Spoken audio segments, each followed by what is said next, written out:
मौसम फेरिँदै थियो अनि मौसमसँगै समीर र मायाको सानो र शान्त संसारको लय पनि फेरिँदै थियो। जब मायाले पहिलो पटक समीरको हात आफ्नो पेटमा राखेर यो खुसीको खबर सुनाइन्, समीर केही बेर स्तब्ध भयो।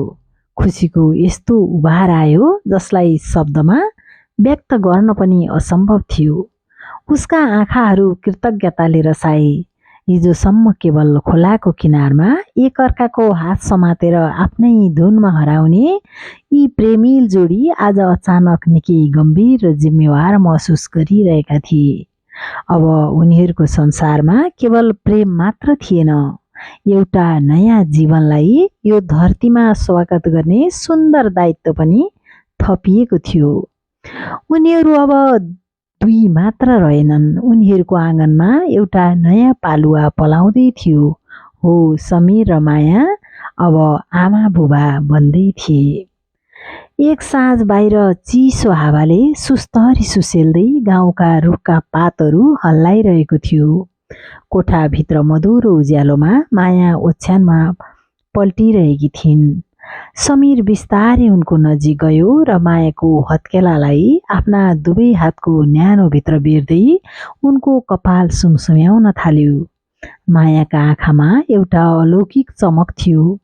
समीरले आफ्नो सम्पूर्ण प्रेम खन्याउँदै निकै आत्मीय स्वरमा भन्यो, माया, अब हाम्रो जीवनको सबैभन्दा सुन्दर यात्रा सुरु हुँदैछ।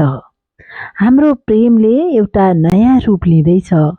मलाई थाहा छ तिम्रो भित्र पनि एउटा संसार हुर्किरहेको छ। तर मेरो लागि त तिमी आफै पनि एउटा सानो नानी जस्तै छौ। यो अवस्थामा तिमीलाई धेरै आराम, मातृत्वको न्यानो र हेरचाहको खाँचो पर्छ। म सोचिरहेको छु यो समयमा तिम्रो ख्याल राख्न सहरबाट आमालाई बोलाउने कि। आमा साथमा हुनुभयो भने तिमीलाई निकै सजिलो हुनेछ अनि म पनि काममा निस्किँदा ढुक्क हुन सक्ने थिएँ। के गर्दा राम्रो हुन्छ होला माया? समीरको कुरा सुनिरहँदा मायाको मन पग्लिएर आयो। उसका आँखाहरू खुसी र भावुकताले भरिए।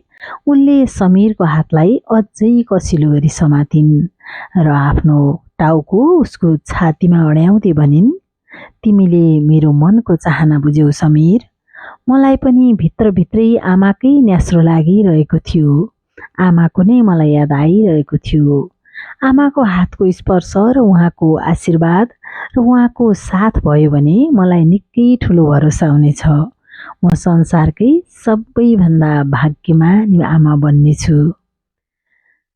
बाहिर चिसो हावा चलिरहेको थियो, तर कोठाभित्र उनीहरूको आपसी प्रेम, आँसु र बुझाइले एउटा यस्तो न्यानोपन सिर्जना गरेको थियो जसले आउन लागेको चुनौतीपूर्ण सुन्दर यात्रालाई संसारकै सबैभन्दा सुखद अनुभूति बनाइदिएको थियो।